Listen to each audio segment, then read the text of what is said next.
Good evening and welcome to a new semester, and what a great way to kick it off with this sort of special event which is hosted by the University of Virginia Center for Politics and our Ambassador Series. I'd like to thank our partners here at U.Va, the Center for Russian, East European, and Eurasian Studies, directed by Professor Jeffrey Rossman. Where is Jeff? Right here. Thank you, Jeff, so much. And your daughter who came with you. And the Center for Global Inquiry and Innovation, directed by Professor Brian Owensby. Where is Brian? Is he here today? See, that's what happens when if you're not here and I call out your names, just like class, it can be devastating. Today, we are incredibly honored to welcome His Excellency Sergey Kislyak, Ambassador of the Russian Federation to the United States. Shortly, we'll hear directly from the ambassador, and he's indicated that he doesn't plan to speak for very long. This is a very brave man. He's going to reserve most of this time. We have an hour and a half here. He's going to reserve most of the time for your questions. So be thinking about what you want to ask. When you are called on, I want you to identify yourself in an appropriate manner. And please, no speeches. You can have a set-up paragraph if you want, but the paragraph has to be incredibly short. Incredibly short. And then you ask the question. And if you go on too long, then I will be forced to be really mean. And I can be. A lot of you know me. I can be really vicious. So don't make me do that. I know you won't.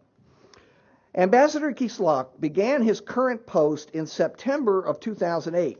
Having previously served as Russia's Deputy Minister of Foreign Affairs. Prior to that, the ambassador served as an ambassador in Belgium and simultaneously as Russia's permanent representative to NATO in Brussels.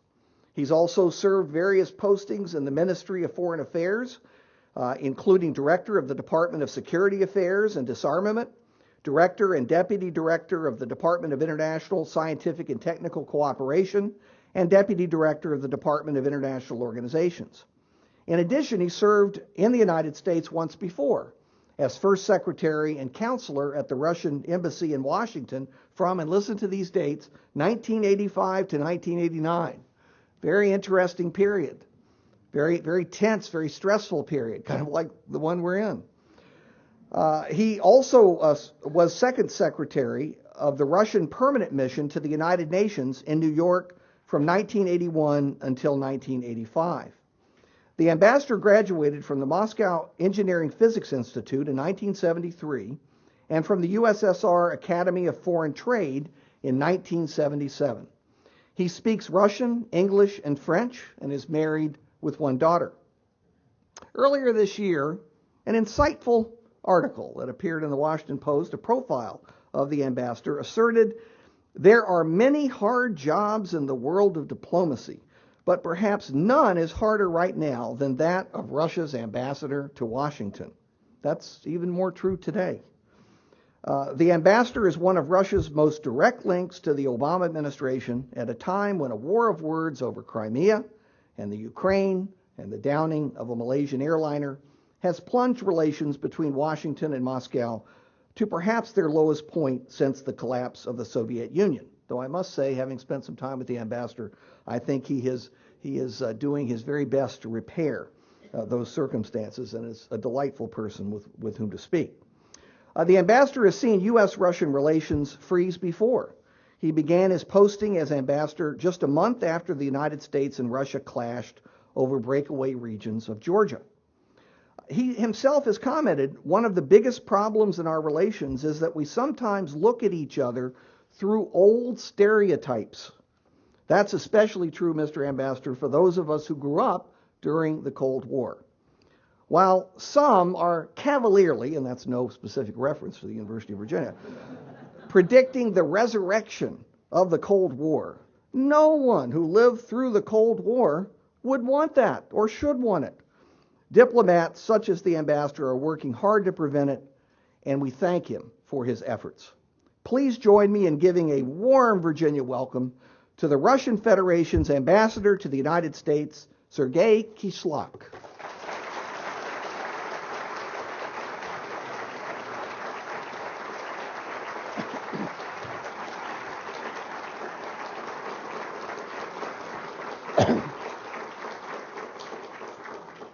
Thank you. Thank you, Mr. Sabato, for such a warm presentation and welcome. It's a real pleasure to be here, and I'm delighted to be able to help to open another academic year at this particular university. You know, in Russia, the 1st of September is the beginning of academic year, and it starts in each and every school with what we call a lesson of peace. And it's an opportunity for people, politicians, to come to the students and talk about the peace, how we need to build it. And it's very important to Russians who have lived through so many wars, so many invasions. It's a country that has lived through the most devastating war 70 years ago that took away 28 million people in Russia. There is hardly a family in our country that hasn't lost somebody during the World War II. So, coming here for the beginning of the year, I also want to talk about peace. However, before we start talking peace, we need to discuss what Mr. Sabato referred to. Are we in the Cold War? And it's my first point. We are not. And I'm absolutely sure we are not going to be in one, for very simple reason that there are no ideological divides between Russia and the United States. Russia has become a modern market economy, the difference being that you are operating in this environment for 200-something years, and we work as a market economy only 25 years. Just try to imagine how young the current system in Russia is. As a young system, it certainly lives through difficult periods, especially the first years after the end of the Soviet Union, where we had to decide as to how Russia is going to develop.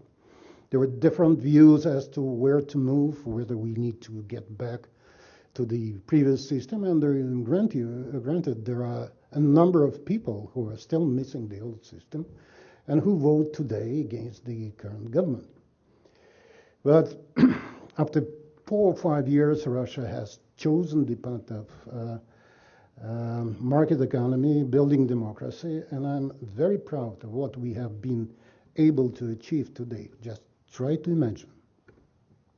Some 25 years ago, there was no private property.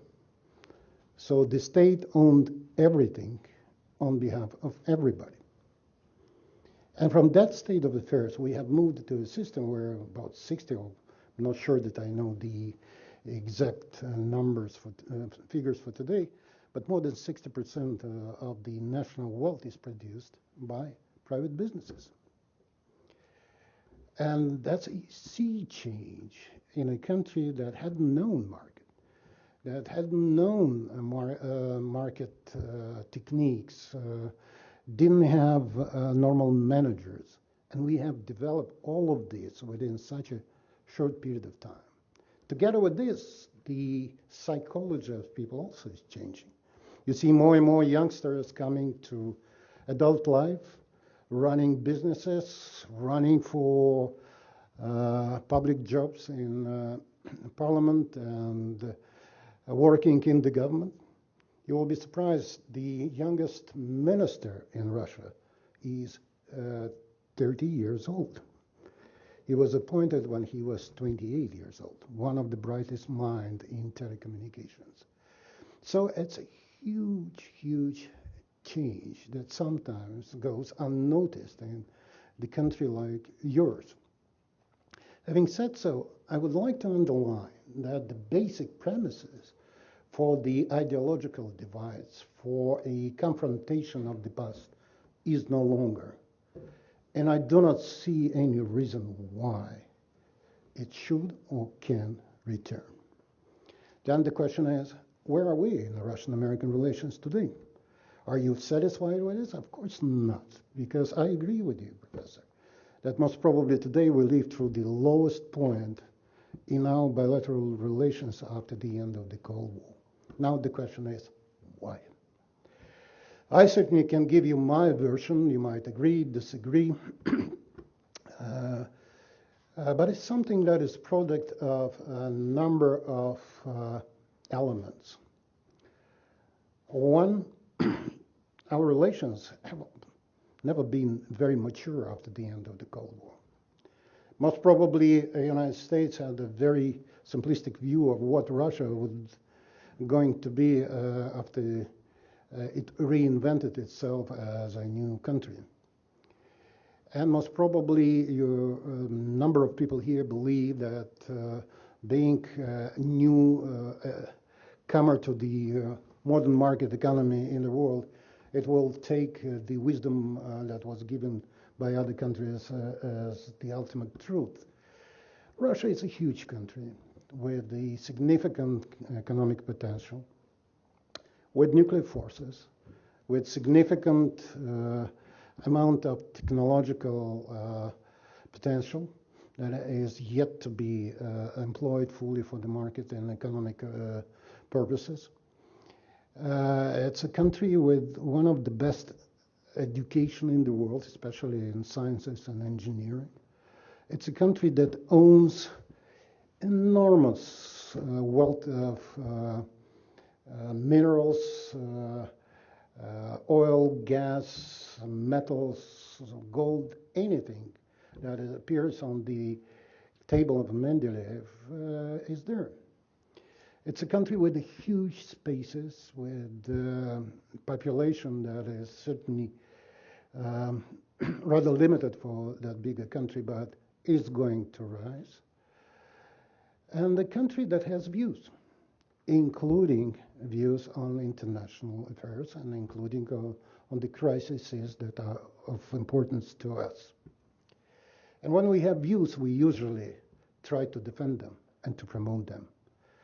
We can do it by different ways, but we certainly prefer to work through the diplomatic mechanism and trying to find solution that would meet the standard of acceptance by majority of states in the world.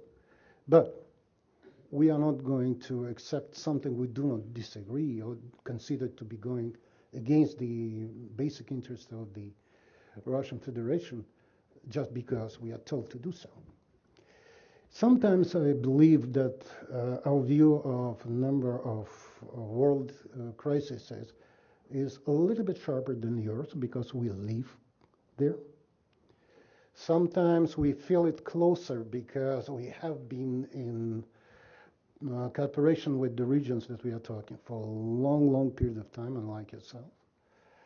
And sometimes we offer our view to the United States to work together, and it's not accepted, even taken aboard. I will give you only a number of recent examples, or rather, relative recent. We were absolutely against the last war that the United States decided to launch against Iraq. We knew that there was no weapons of mass destruction. We knew it was wrong at the very beginning. We felt that it would bring big difficulties for the country. And look what is happening in Iraq today. We didn't agree with your policy of using the Air Force of NATO to enforce, quote unquote, democracy in Libya. And look what is happening in Libya today. We also have been saying to our American colleagues that the fight against terrorism is something that has to unite us and we need to work together. Sometimes we work together, but I think we can do significantly more by working together and not just taking one-sided solutions as a remedy to the problems that do exist in the world. And also, if you look at the map of the crises currently in the world, you will see that when we do not see eye to eye, there are additional difficulties in resolving issues. When we work together, we have a chance to succeed. And here, there are a few recent examples as well. I will suggests, for example, the issue of chemical weapons in Syria. You remember the proposal to get rid of the weapons instead of launching a military attack against Syria that was considered at that time in the United States. And we decided to work together. It wasn't a proposition that was automatically accepted here in this country, but it was finally taken on board, and we have started to work as one team. And having been part of the dialogue on these issues, I know how productive, how professional, and how effective the work was, because it's fully in the long-term interest of Russian Federation. It's fully in long-term interest of the United States, first to convince Syrians to adhere to the Convention to Prohibit Chemical Weapons, and later to dismantle the chemical potential. As we speak, Syrians no longer have any chemical weapons, and that's because Russia and the United States worked together. So what I'm trying to suggest that, yes, we have differences, but at the same time we have potential to work together, and we certainly are willing and interested in expanding the area of us being able to work together. But it certainly needs to have a significant change in how we cooperate with each other, because it has to be based on mutual respect. It has to be based on trying to understand the other side. And sometimes it's missing. I will return to this point later, but now I wanted to underline that even now, talking to you, what I'm discussing in terms of Russian-American relations, the regional crises. And the question is, what about Russian-American relations proper? And they are very mature.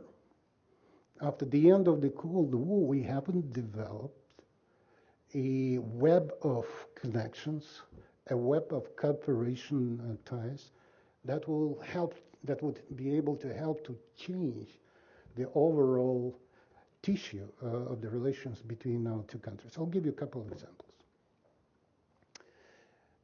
The trade between our two countries, at the best year, that was, I think, 2012 or 2013, was about $40 billion two ways. $40 billion is less than 1% of American foreign trade. So it's not important to you. And it doesn't put United States, for us, anywhere in the list of important trading partners for Russia. And it's not just about numbers. It's about connections between people, because I do believe that the best way to foster understanding is to work on projects that are useful for both countries participating in it. It brings more understanding, it brings more transparency, it brings feeling that you can do together something that is useful to you. And with that kind of numbers, you understand that by and large, we're still missing that kind of goal.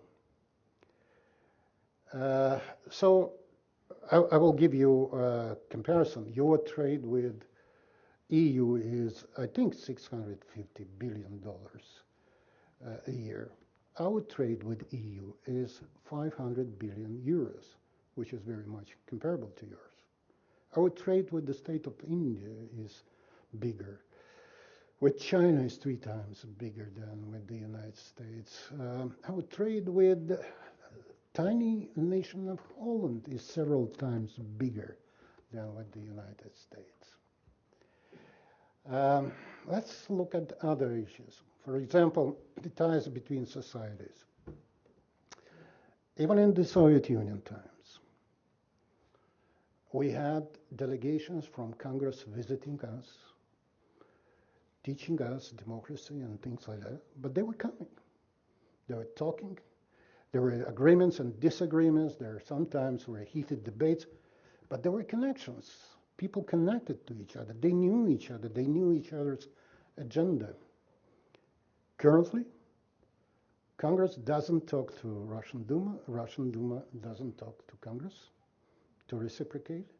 As a result, we saw the Magnitsky Law approved here that is almost an offense to Russian people. And it was meant to be an offense to Russian people because it has no ground for that kind of solution. And Duma reciprocated immediately and in very strong terms. Does it help relations? No. But it also shows to us how easy it is here in the States to be anti-Russian and how difficult it is politically inside the United States to defend development of relations and to protect them.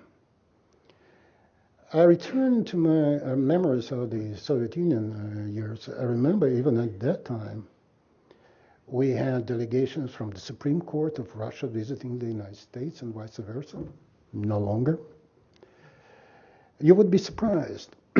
Russia is the closest neighbor of the United States, except for Mexico and Canada, because there are only 3 kilometers between us.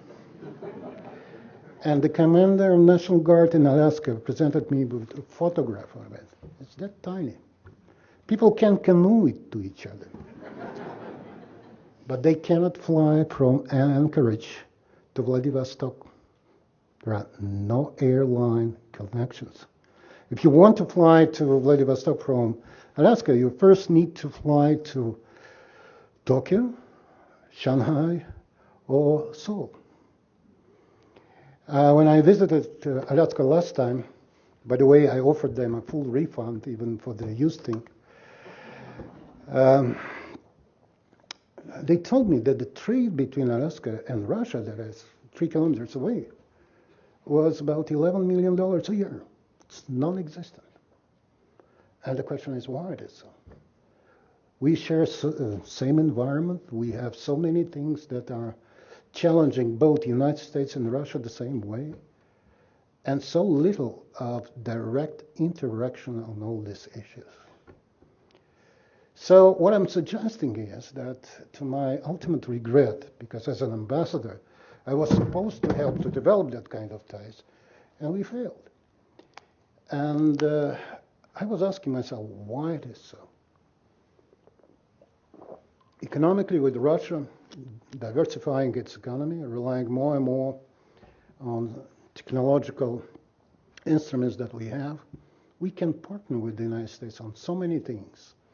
The U.S. companies have a huge market, 148 million people to invest to and make profit. And those companies that are there in Russia, they all feel very comfortable. I've spoken to many. And they already integrated into the legal and psychological environment pretty well. They are making big fortunes. But it's still limited. I even asked once the chairperson of the Business Council of American Companies in Russia, why is it that they are so successful in Russia and they do not go back to the United States and get this good story to the others? They were joking that they didn't want to have additional competition in the market, which is partially true. But what I'm suggesting is that there has always been enormous potential for bilateral relations, and Russian companies also started investing in the United States. Since the time when President Putin and then President Bush signed a declaration suggesting that they would both promoting mutual investment. The key word was mutual. Russian companies invested $13 billion in the American investment. And American business invested, you would be surprised, $13 billion in Russian economy. We're talking about still small numbers, but it was good that there was a beginning of process. Almost everything now is stalled because we have disagreements. And that is very important, that we haven't developed good tissue of these relations. We do not have economic ties that would be a good stabilizer for political relations. And that means that a disagreement of a day or crisis of the day becomes almost defining moment in our relations. We have disagreements. We have had them in the past. People say that we have big disagreements over Ukraine, why we are now in such a situation. I would say that most probably the difficult times in our relations start much, much earlier.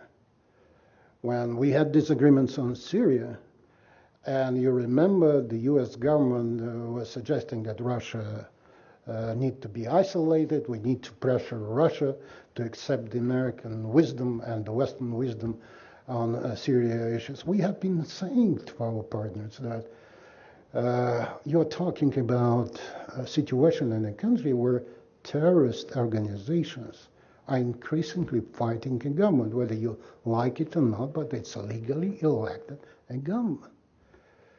And working against this government, you just increase the opportunities for all sorts of terrorists to expand their operation in the region. What we see together today is that is already spilling over from Syria to Iraq.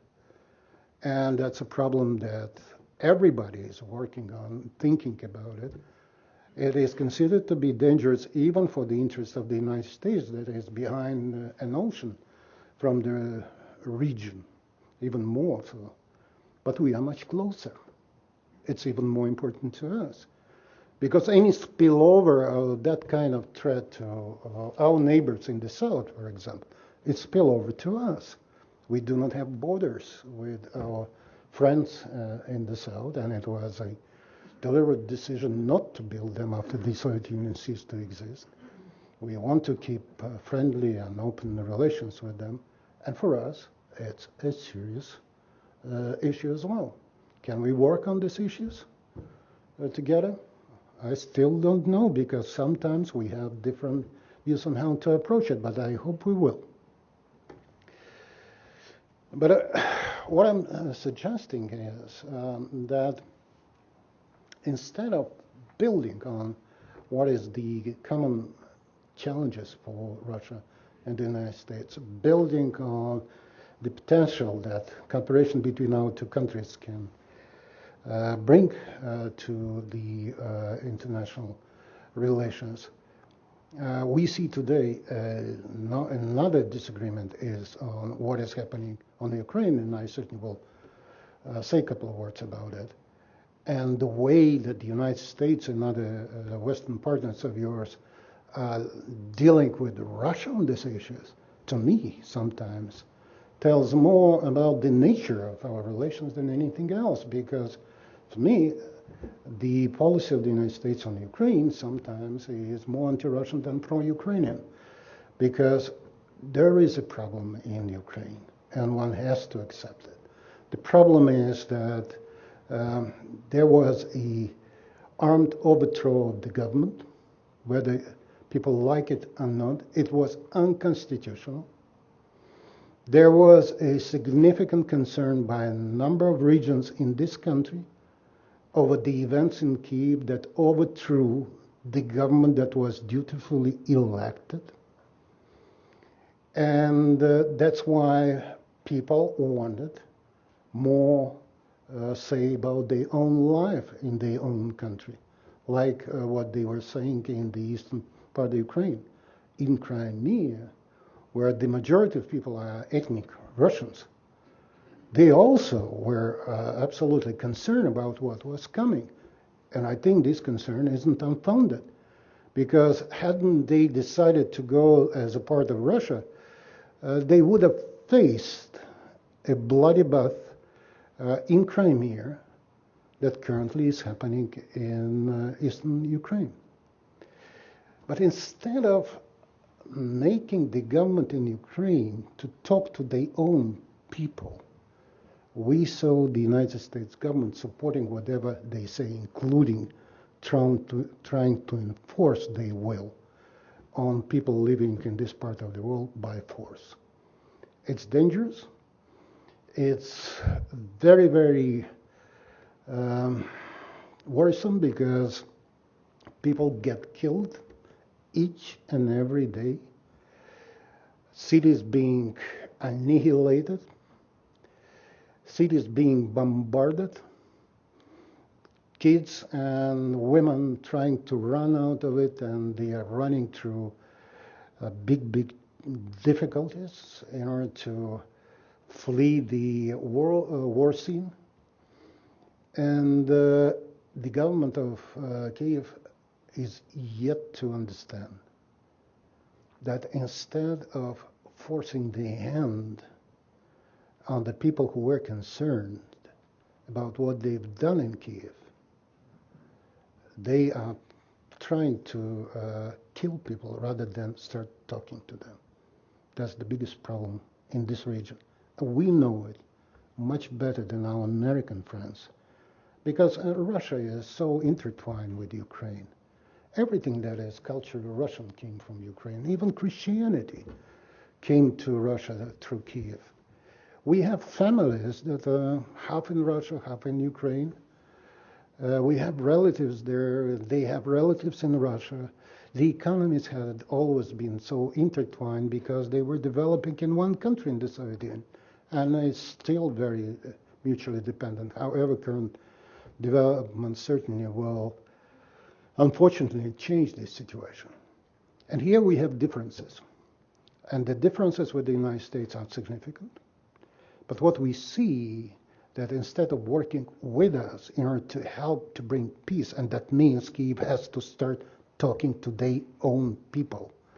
We see United States government decided to introduce sanctions against my country, to bring on board the alliance in NATO to introduce sanctions against Russia. We saw sanctions introduced. I can assure you that it doesn't help our economic relations, economic development, let alone economic relations. But we certainly are going to survive this. We strong enough. Moreover, our economy is not developing fast, but it's not because of the sanctions. It is a result of overall developments in the world markets in Europe. We are doing still better than many European countries. We are a country that doesn't have sovereign debt, unlike United States. We have enormous potential to use.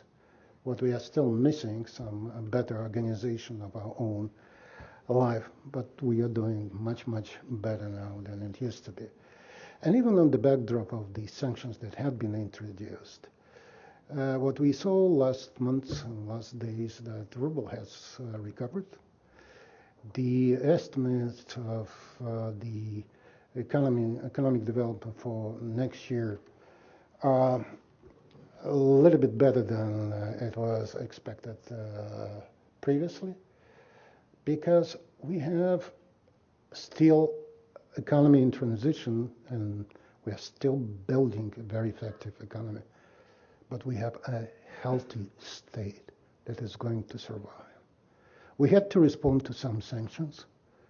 Some of them are painful, most probably not to the United States, and for the reason that I alluded to. We have very few economic interaction between the United States and Russia on the backdrop of the potential that two big economies have. But some of your allies are experiencing some economic problems. We did introduce it not to make life of people more difficult. We had to respond, one. And secondly, we had to defend our economy. I'll give you one small example. We introduced a ban on import of the agriculture products from the countries that have introduced sanctions against us. And one of the most important reasons was that the West has introduced sanctions against the most important agriculture banking system in Russia. That was designed specifically to suffocate Russian agriculture, at least to make it operate in a more difficult environment. We had to defend ourselves. We did. Is it a good way to pursue? Most probably it's very unfortunate. And we would certainly prefer a policy of the United States and others based not on pressures and sanctions, but rather on working together in mutually respectful way. I'm still hopeful that we are going to make it. We are not planning to return to the Cold War, but at the same time it takes two to tango, and most probably the spirit of mutually inviting to the dance will continue. So here I would like to leave some time for Q&A. Thank you.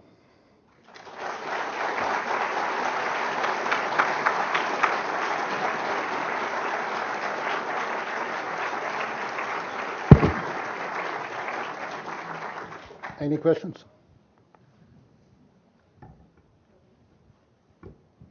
Hi, my name is Samantha Guthrie. Thank you so much for speaking with us tonight. I'm a third year here, and I just got back on Saturday from 8 months of living in Russia. And my experiences there with the expat community and the Americans and Europeans who live in St. Petersburg, where I was, and are working there and have built their lives there, are over the past 6-7 months have gotten really scared about the environment there. It's not so friendly to Americans right now. And you mentioned American companies working in Russia and having great success. So what would you say to reassure Americans who want to go abroad to Russia, who want to live there and work there and build lives there, that they're wanted, that they're welcome, and that there is a place for them there? Well, as to the welcome, you can pass my word, welcome. As to the environment, I'm not sure that it's true that there are reasons for Americans to be scared. What about the deportation of Jennifer Gaspar? Jennifer Gaspar, it's a particular case, and it's not about American in general. And it's a very, very particular issue. But what I'm talking about is the environment and the perception of Americans now in Russia. It's certainly the popularity of Americans in Russia has dropped significantly. And the reason for this drop, including among the youngsters, who had been much more fascinated about everything American. Currently, I was told by friends of mine that not a single youngster will carry a baseball hat with American sign on it. And the reason is very patriotic. You cannot talk to Russians the way it is done.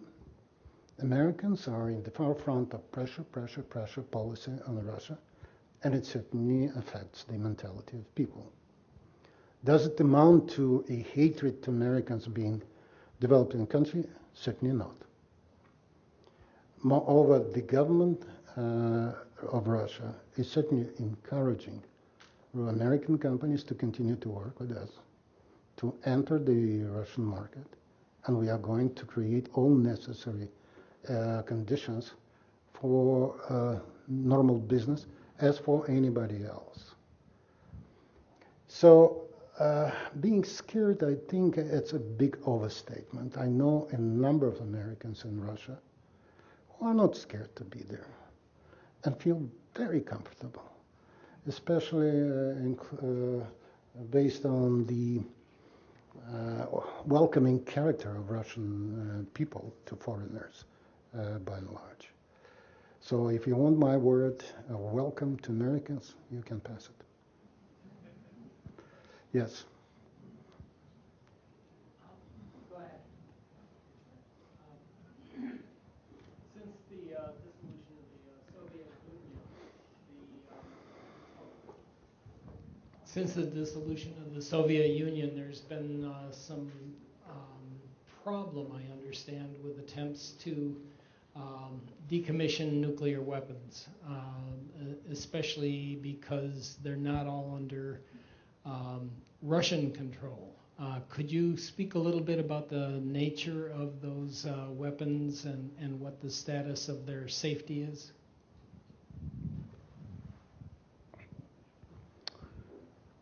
To be honest, it's difficult for me even to understand what we are talking about. There was a period when the Soviet Union ceased to exist. when strategic nuclear weapons, and I underline the word strategic because all tactical nuclear weapons have always been in the territory of Russian Federation. But there were a number of problems with strategic nuclear weapons that were left in 3 countries other than Russia.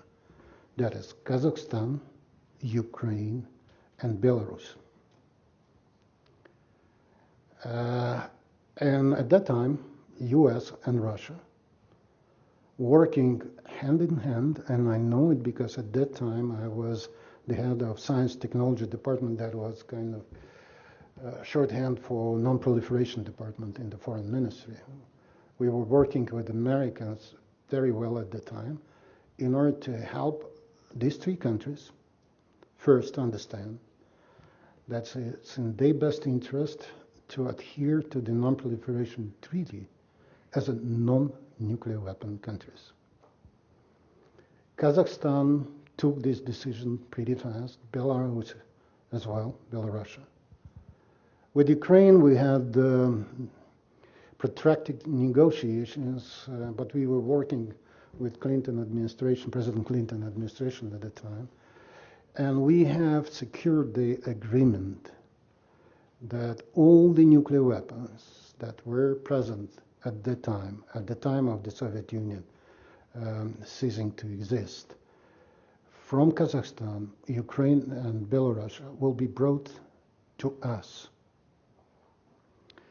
It was a very difficult operation to make because we were withdrawing weapons in huge numbers through in a period where nobody undertook that kind of operation in the world at that time. Neither you nor us have ever moved that number of the most dangerous weapons in the world. And we had to do it fast. We had to do it in a very reliable fashion and a safe fashion. At that time, the famous non-Luger program started, and the United States did help us with railroad cars, special railroad cars, with a number of other things. And we have moved all the weapons from these countries to the territory of Russian Federation. So those that had been in Ukraine and Kazakhstan has been already dismantled. And I can assure you that each and every unit that had been produced in the Soviet Union has been either eliminated or accounted for. So it's something that we are proud to be able to have done in a very reliable, safe fashion. And that was a moment, I would say, high moment of our cooperation with the United States. Yes.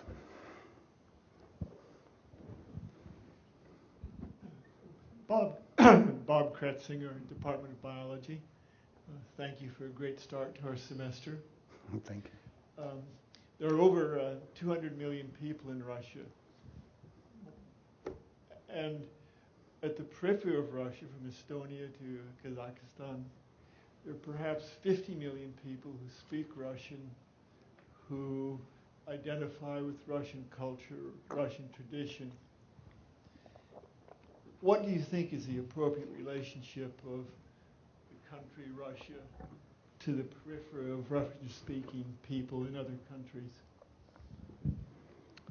Well, first of all, unfortunately, our population is only 148 million, not 200 million. We stand to benefit to expand it. It's a huge country, and we certainly wouldn't mind additional people to go, especially into the east of the country.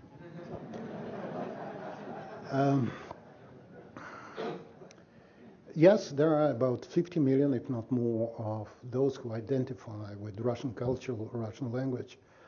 However, when I said that there are Russian speakers in these countries, and people give some limited numbers, I keep saying everybody is a Russian speaker there. Everybody. We are part of the same country, and the Russian language has always been a language of communication.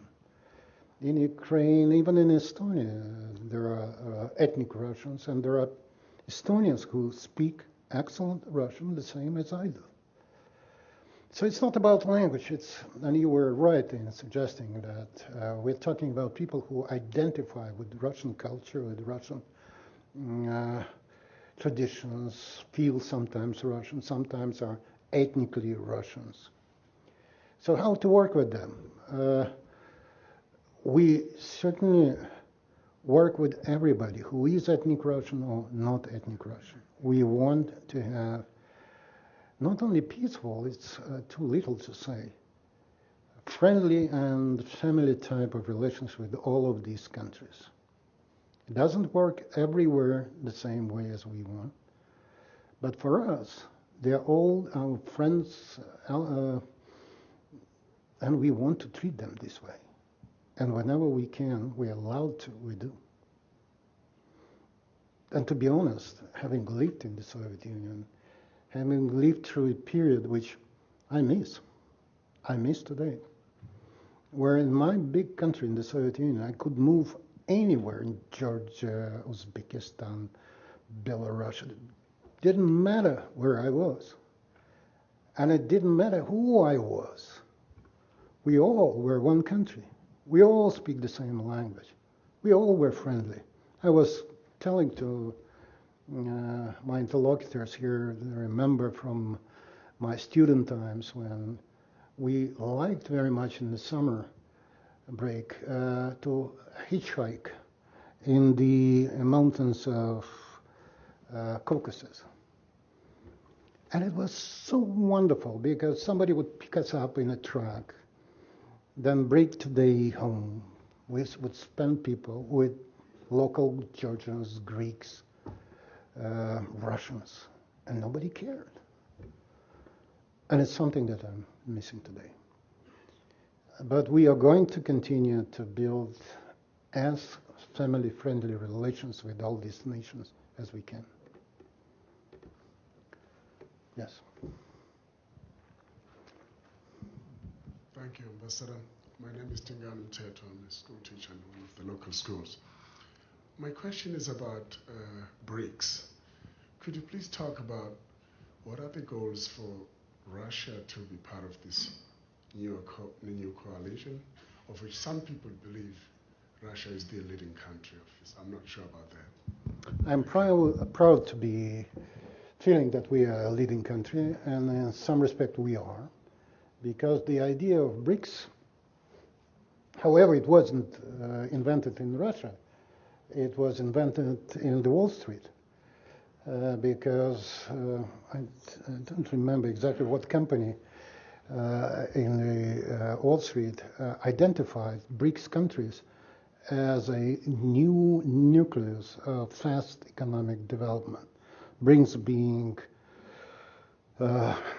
Brazil, Russia, India, and China, currently with South Africa. And that was an idea of thinking about what these countries that live in some respects similar periods in their development, sometimes different, but the countries that have sometimes very similar aspiration for economic development, economic aspirations in economic institutions, including in IMF and others. And we were thinking as to whether we can get together and think together as to how best develop our own interest together.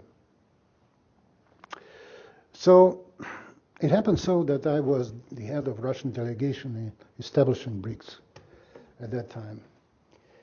And I remember when we met the first time, we were discussing largely our economic interest in the economic international space. And that started basically on this ground. Bit by bit, the dialogue has developed. And currently, this dialogue developed into something larger than just pure economic consultations. The very last decisions by BRICS are historical because BRICS established their own bank for development. And you need to remember, BRICS currently is a little bit less than 30% of the world economy, more than 30% of world population. And we are establishing a bank, we are establishing a foundation for helping reserve currencies. We are also thinking about increasing cooperation between our countries, sometimes maybe avoiding dependence on a dollar system payment, especially taking into account that the United States doesn't hesitate to use the dollar system as a tool of sanctioning countries, which might play very much against the long-term interest of the United States, since as a result, not only us, but a number of other countries are asking themselves, is it right that we all in our trade rely on dollars as a currency of payment? For example, we have started already with China and with a number of other countries developing trade based on our own national currencies.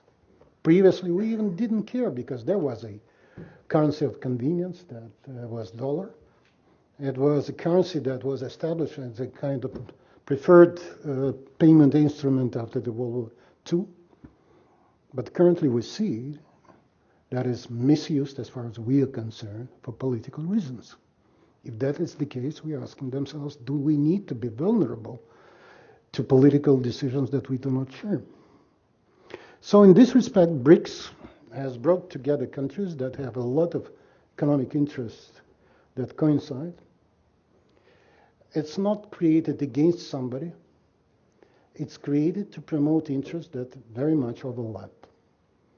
And it's developing pretty solidly, and I'm very much satisfied to watch that is developing in something very practical, and I fully expect that its influence, its attractiveness to other countries, and we know that there are a number of countries that are knocking the door already, that its attractiveness is going to increase. Yes.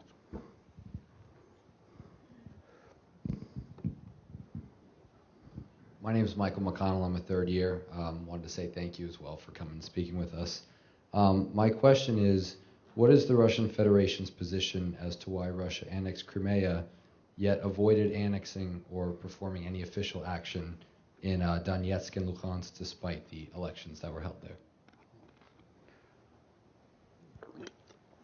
I would say, first of all, that I do not accept the notion of us annexing anything. You know, people loosely use that kind of terminology as if we have pocketed somebody else's real estate. It's not the case. In Crimea, there are 4 million people living there. Majority Russians. Not only Russian speakers, ethnically Russians. There are many historical reasons for that, because Crimea has always been part of Russia. It has become part of Ukraine within the Soviet Union, based on decision by then Prime Minister Khrushchev, who came from Ukraine, and he decided to give a present to his republic. At that time in the Soviet Union, who cared? We all lived in one country. Whether organizationally wise it was part of Russian Federation on Ukraine, it was maybe for somebody important for symbolic reasons, but practically speaking, we all enjoyed the same country. When the Soviet Union ceased to exist, this part of terrain has become part of Ukraine, because it was part of borders of Ukraine, and nobody contested that. Now, when an armed overthrow of the government occurred in Kiev, and the government that was at that time promoting the ideas very nationalistic very anti-Russian. It created a big resistance in Crimea, in eastern Ukraine, who couldn't accept this change. Because what people were doing in Kiev, they never asked Crimeans whether they want it or not, whether they want the government that came by force. And among the first things to vote, priority for them, to vote in the Rada was a law abandoning a previous legislation that allowed Russian language to be used in Ukraine. That was a message reinforced by some threats from the extreme rights that helped to bring the change in Kiev. The threats to the Crimeans themselves. So they decided that they will go on their own. So they voted for their independence. And when they voted, they asked Russia to accept them. And we immediately reacted. Mind you, had this not happened, most probably what is happening in eastern Ukraine would have been happening in Crimea, even in a worse scenario, because there were about 20,000 armed forces in Crimea, Ukrainian armed forces in Crimea by the time. So why we accepted Crimea and not accepted Donetsk Republic? It's very simple. Donetsk Republic didn't ask for us to accept them. Secondly, in Crimea, the majority of people are Russians. In Donetsk, I'm not sure that we know that it's majority. Most probably not necessarily. The vote in Crimea was overwhelming. You should have seen the faces of people dancing in the streets after the decision to become a part of Russia was adopted. That, for them, that was a safe haven. In Donetsk, it's a different situation. And especially initially, people who were marching against the government in Kiev felt that a country that they used to live in was stolen from them. But they were not asking for being part of Russia. They wanted a federal state of Ukraine where the Donetsk region will have more rights. And there are a number of reasons for them that most probably are very understandable. Donetsk region is one of the most developed industrial regions in Ukraine. It creates significant part of the GNP in Ukraine. It sent previously to Kiev significant more money than any other region in the country, but we're receiving only 1/10 of this back from the federal, it wasn't federal, central government in Kiev. So they were talking about federalization, and they were talking about being part of federal state of Ukraine. We are federal state, Germany is federal state, you are federal state. I don't know what's wrong about it if it is done in a way that will be promoting interests of all people living in one country. But the biggest problem in Ukraine that the government in Kiev, instead of talking to their own people, started bombing him. And by bombing, they create more and more opposition to the Kiev. And that's the biggest problem that we haven't been able to overcome. People are presenting the current situation in Ukraine almost as a crisis in Russian-American relations, or a crisis in relations between Russia and Ukraine. Neither one is true. The crisis is in relations between Kiev government and their own people. And they need to learn to stop bombing and start talking. Yes.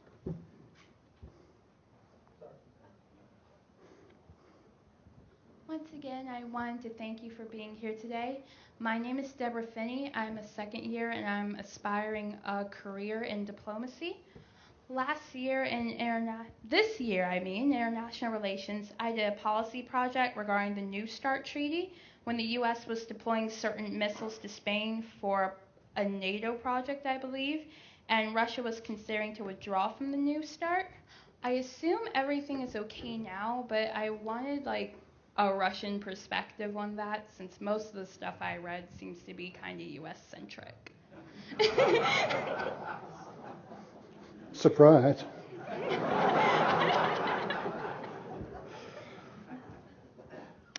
First, I'm still thinking what kind of missiles the United States are deploying in Spain.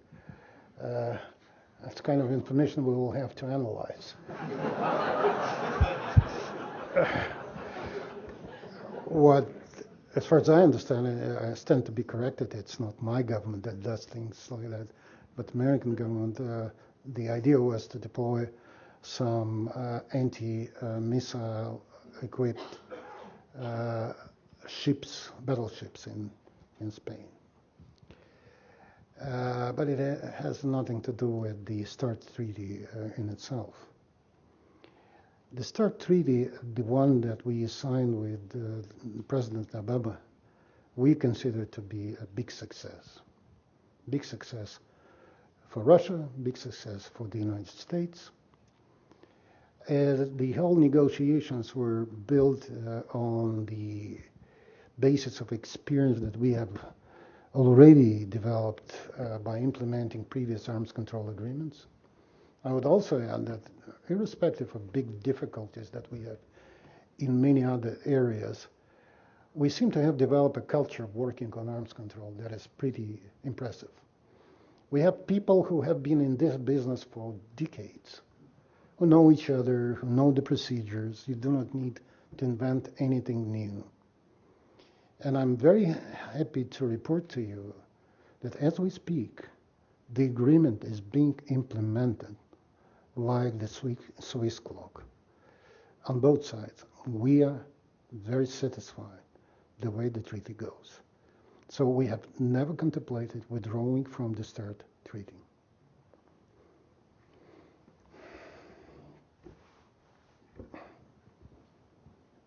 No, this lady up there. Okay, you will be the next. Yes, Your Excellency, and thank you again for speaking with us. But I wanted to ask, currently in the U.S., there is a lot of pessimism about the future of Russian-American relations, but there are also a considerable number of people who feel very strongly that positive relations between the two countries are very important. And you yourself have dedicated a lot of time and effort to creating such positive relations. So my question for you is, as someone who has done so much work there, how do people change the often defeatist attitudes that are prevalent in our cultures at the moment to one that is more optimistic?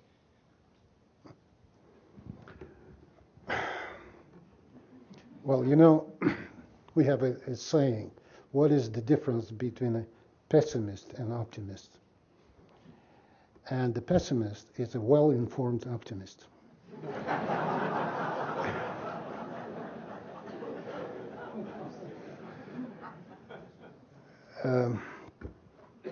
I am optimist, well-informed.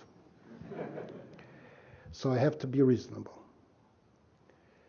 I do believe that we stand to gain. When I say we, I mean U.S. and Russia, significantly by working together on, especially on challenges that we face together. Once I did create a list of things that unite us, and that is terrorism, proliferation of weapons of mass destruction, inter-ethnic hatred, interreligious intolerance, economic challenges, environmental crises, interest in developing Arctics. And I got a very long list of things on which, objectively, you and I and us stand to benefit by working together. I also drew a list on things that we are not going to see eye to eye on. It's shorter, and I would claim that it's significantly less important to long-term interests of our countries.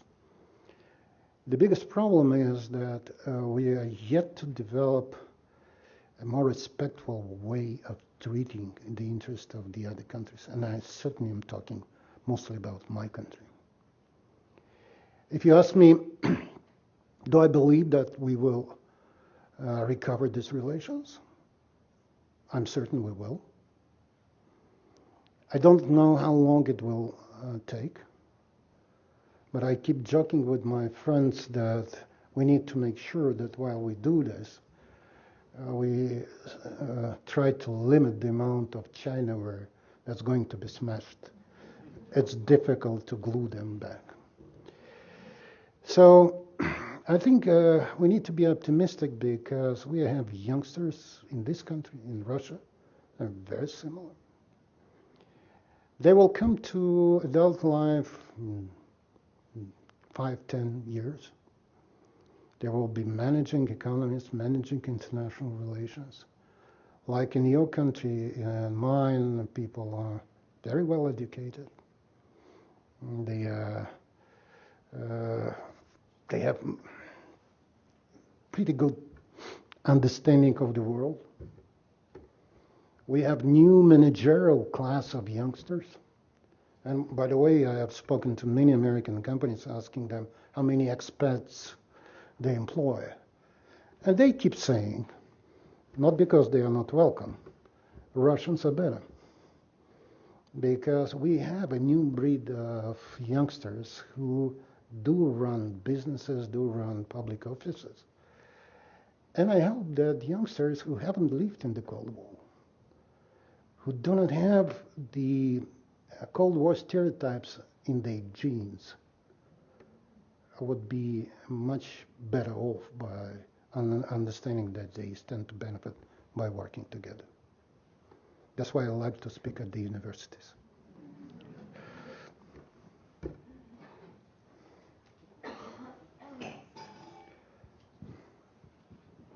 I'm Chris McFarland, fourth year, history major. What can we learn from Russian conflict resolution after the Soviet Union with Putin's resolution in Chechnya and then the work with Georgia and then even allowing self-determination in Crimea? What can the U.S. really learn? Because we kind of fade to our emotions a lot of times.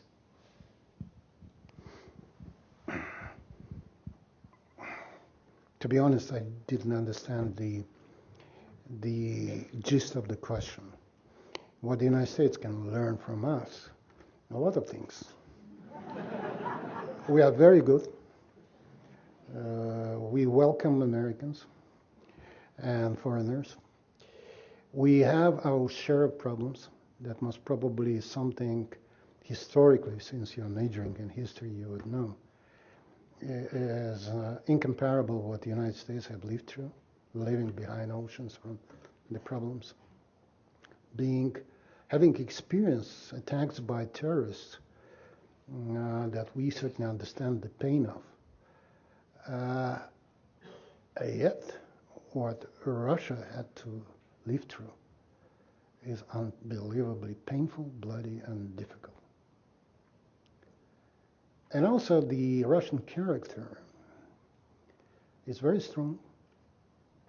Russia has the ability to mobilize itself in case of need.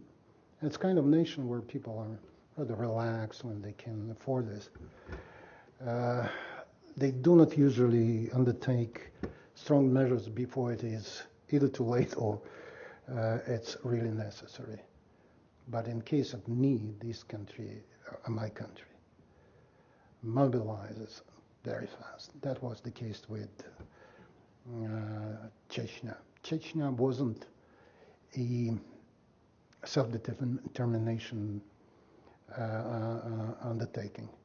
It was brought to us by Muslim extremists who were trying not to create a democratic state in there, but they were building elements of caliphate. We know it. The elements of caliphate are now being installed bit by bit in Iraq and partially in Syria. It's the same threat. certainly implemented in different regions. In Georgia, it was different. Russians were attacked, and Ossetians were attacked. Tiny nation, 60,000 people. And the then president of Georgia lied them several hours before he attacked them with MLRS, that is multiple launch rocket systems. When he hit it in the middle of the night, the center, the so-called Jewish center of city of Tskhinvali. But prior to that, he spoke over TV to these people. I happened to be in the Caucasus at that time in a resort area, and I saw it myself. He was telling them that I'm your president. I will be defending all of you. You need to trust me. In the middle of the night, they attacked Russian outpost of the peacekeepers there and attacked the city of Tskhinvali. We immediately mobilized to enforce peace there. So what you can learn from us, that we want to be friendly, we want to work together with others. But in case Russians are threatened, we can mobilize. Yes. Thank you for coming here. Oh, Alan Lynch, Department of Politics here. Thank you, Mr. Ambassador, for coming here this evening and sharing your thoughts with us. Listening to your remarks, we heard a lot about problems with American policy toward Ukraine and toward Russia. We heard a lot about problems in European policy toward Russia. We heard a lot about problems of Ukrainian policy, of the government in Kiev, toward the eastern regions and the southern regions of their country. But we heard very little, so far at least, about Russian policy. Indeed, one gets the impression from what's been said so far that Russia is basically a passive observer to these tragedies that are unfolding across its borders. So my question is this: in order to stabilize the situation in Ukraine, what do you think each of the major parties, the Americans, the Europeans, the Ukrainians, and the Russian government, the single most important thing that each of these parties, including Russia, has to do to try to stabilize the situation? Thank you. Well, Russian policies or politics are two different things, and I am not sure I understood what you were initially asking. Diplomacy. All right, that's easy.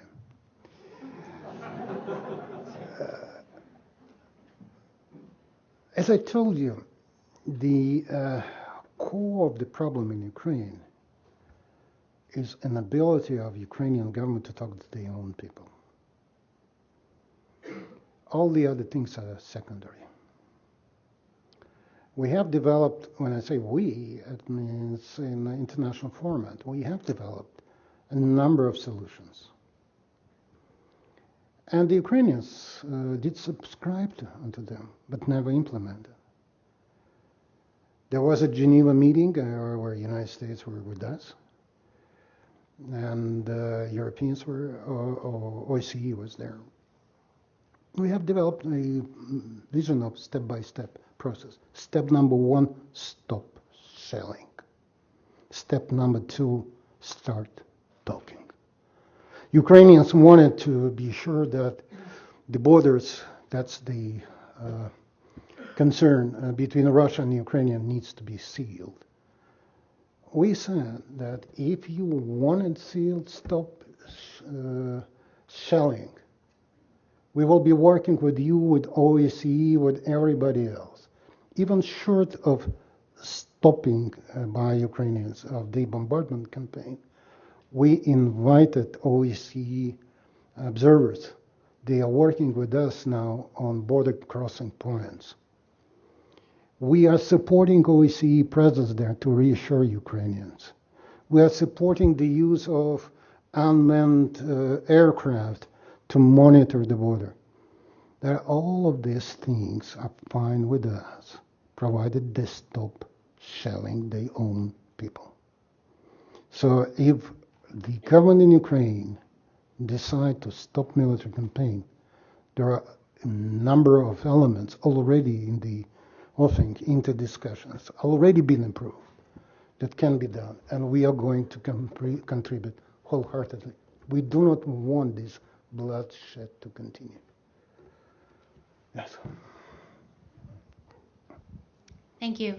I wonder how you feel about Angela Merkel being instrumental in helping Russia and Ukraine map out next steps since the summit in Belarus today, according to news reports, did not produce much in that direction. Well, Angela Merkel is the chancellor of a big country that is important to us. By the way, the biggest economic partner in Europe for us. It's a country with which we have traditionally had dialogue that is, I think, more productive than with many other Western countries. Sometimes differences are also very strong. She chose to be active. We welcome this if it can help to achieve the goal I was just alluding to, stop shelling people.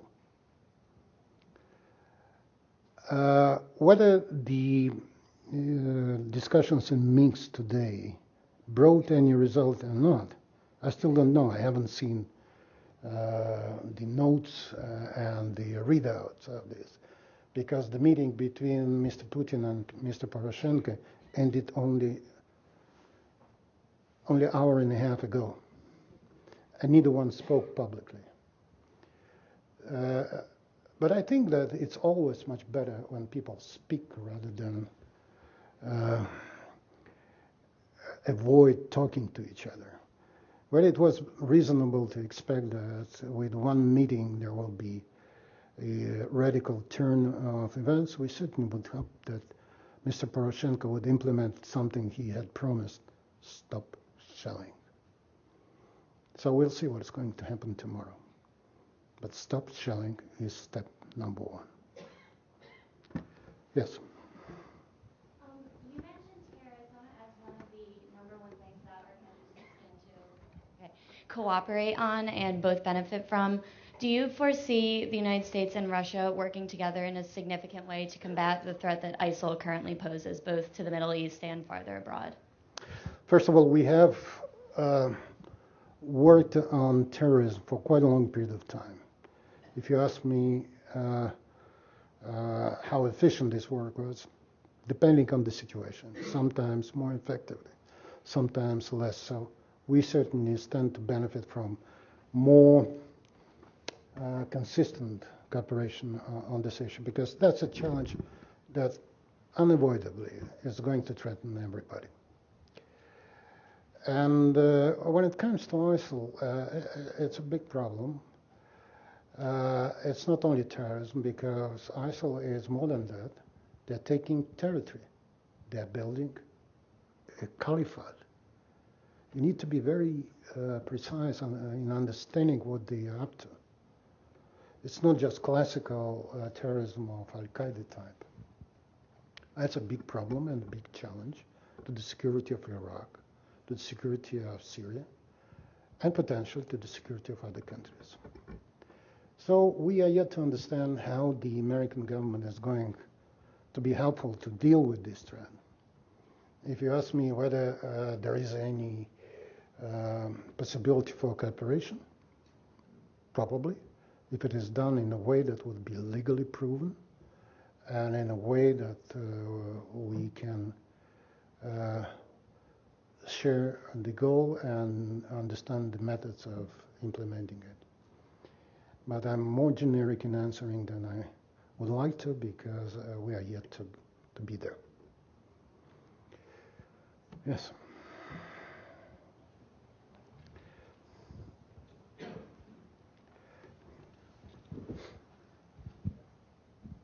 Thank you again, Mr. Ambassador, for coming and for your eloquent speech. I would like to shift focus a little bit to the Far East and Russia's relations with China. I've read recently in the papers that Russia just signed a very big economic trade deal, Gazprom supplying fuel to China. And I was wondering what you foresee as the future of Russia's relations with China, both economically and diplomatically. Well, but probably it's the easiest question that I get today, because we have enjoyed very good relations with China for quite a long period of time. It wasn't the case, say, 30 years ago, 40 years ago. But currently, we enjoy very transparent and mutually respectful cooperation. There is agreement by the two governments to help to increase significantly the volume of trade. The deal with China for potential gas supplies is something that was to be expected. China is starving for fuel. We have it in abundance. China most probably will prove to be more reliable partner in this respect than, say, Ukrainian clients who do not pay and who are now threatening to go, not threatening, but indicated that they might consider stopping the transit of Russian gas to Europe. That is something that they have adopted in a recent law that gives the power of the government to do so. I don't expect anything of the kind happening with China because cooperation in this area serves their interest and serves our interests. So I think I can easily say that it's going not only to continue, but it's going to expand. We share the same space in the South, and the opportunities for cooperation are enormous. We see more and more businesses working together, and in the border area as something that we haven't seen, say, with the United States. The local smaller businesses started working together over the border, and medium-sized businesses. We welcome this. And I think that we will enjoy a pretty bright future in these relations in the future. Yes. Mr. Ambassador, thank you very much. I have actually a statement and a question. First of all, as a child of the Cold War, I'm really sad when I hear people throw that term around lightly. It is not to be taken lightly, and we do not want to go to something like that. And I'm actually... Can I agree with this? Yes. Thank you.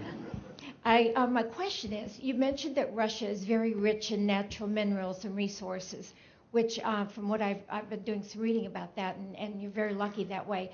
However, there's been some dispute about the Arctic Circle and the claims that a number of different countries have on those resources, and I was wondering why Russia would bother if you have great resources in your country, or what Russia's plans are for the Arctic Circle. We have big plans for the Arctic because we have a lot of resources, but we have even more in the Arctic. And, you know, some 10 years ago, where the potential of Arctic was analyzed and confirmed, especially in terms of availability of gas and oil, there were predictions that we will end up with military competition, with military clash with the United States and the others. Canadians were threatening to build a navy to protect their interests there. Nothing of this sort has happened. We have deliberately developed a policy of trying to build all the works by all countries enjoying access to Arctic based on cooperation. So far, I'm very glad to report that irrespective of all the difficulties, it's an area where the United States and Russia do not quarrel. Moreover, we have one problem with the United States, potential problem. And it's not only us, all other countries that are Arctic countries. United States failed to ratify the International Convention on Law of the Sea. And the problem is for Arctic that this convention provides legal instruments of delineating the economic zones in this particular region like anywhere else in the oceans. In the meantime, we are working exactly in line with the legal obligation that we have assumed under the convention to define what is Russian economic zone there. We have done all the analytical work and analysis on the ground. We have presented our case to our departments based on the convention. And even short of getting the convention ratified by American Senate, we are more positive about American cooperation with us than negative. And certainly, we all stand to benefit from you finally deciding as to what you want to do with the convention, because that's the legal instrument. That is an international legal instrument that is signed and ratified by absolute majority of states in the world. But you are still trying to, still locked into internal debates about the wisdom of ratifying it. I'm not going to interfere in internal political debates. We are waiting, and we are hopeful. Last question. I'm wondering, thank you, Mr. Ambassador, for being here. I'm wondering what your view and Russia's view is of NATO. There's a big NATO meeting next week in Wales. A lot of Americans and Europeans will be protesting what they see as a force that runs off and fights wars in Afghanistan and Libya and elsewhere. And at the end of the Cold War, Russia was told NATO won't be expanding eastward, and it has. Are we right in seeing this as an organization that ought to be done away with? Is that Russia's view as well? What do you think of NATO?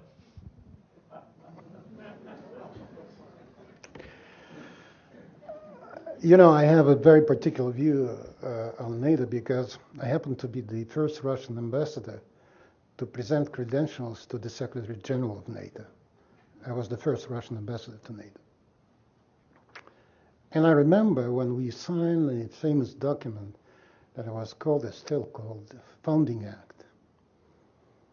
It was considered to be a political instrument that was supposed to bring us together, based on commonality of challenges that I alluded to, based on the expectation that NATO and us will be able to work on challenges of the 21st century instead of continuing to battle the Cold War battles. Unfortunately, we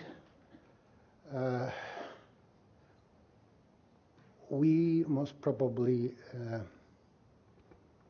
overestimated the ability of NATO to be a real partner to us.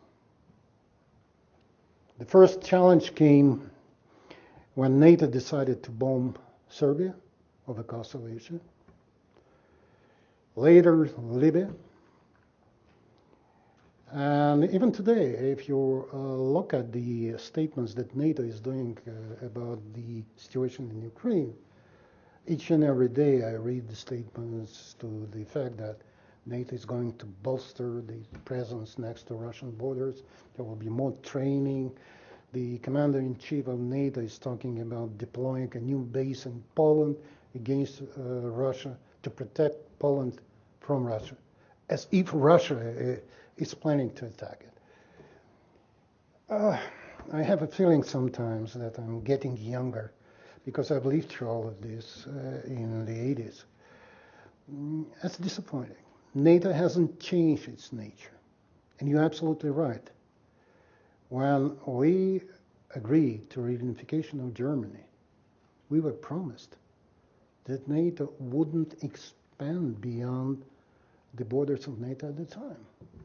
Where's NATO now? Baltics. At the Bucharest summit, NATO has stated that Ukraine and Georgia will be in NATO. They made this statement even on the backdrop of absolute majority of Ukrainians speaking against NATO membership. And the notion of NATO as an old instrument of containing a Russian threat seem to have been resurrected. And most probably it hasn't disappeared at all during all these years. And it's disappointing. It's very disappointing. If you ask me whether it's going to create additional problems to us, we'll have to take measures to ensure that our defense is ensured under all circumstances. But I will tell you, we would have preferred to build on the processes that would lead to decreased presence and decreased readiness rather than otherwise. So thank you very much, and I appreciate your time. Thank you.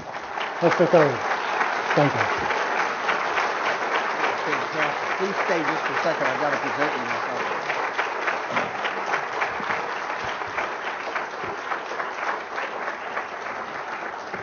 Mr. Ambassador, that was a tour de force. I know I've learned a lot, and I suspect everybody else here feels the same way. If every American could listen to you as we've been privileged to do for an hour and a half, I suspect the relationship between our two countries would be significantly better.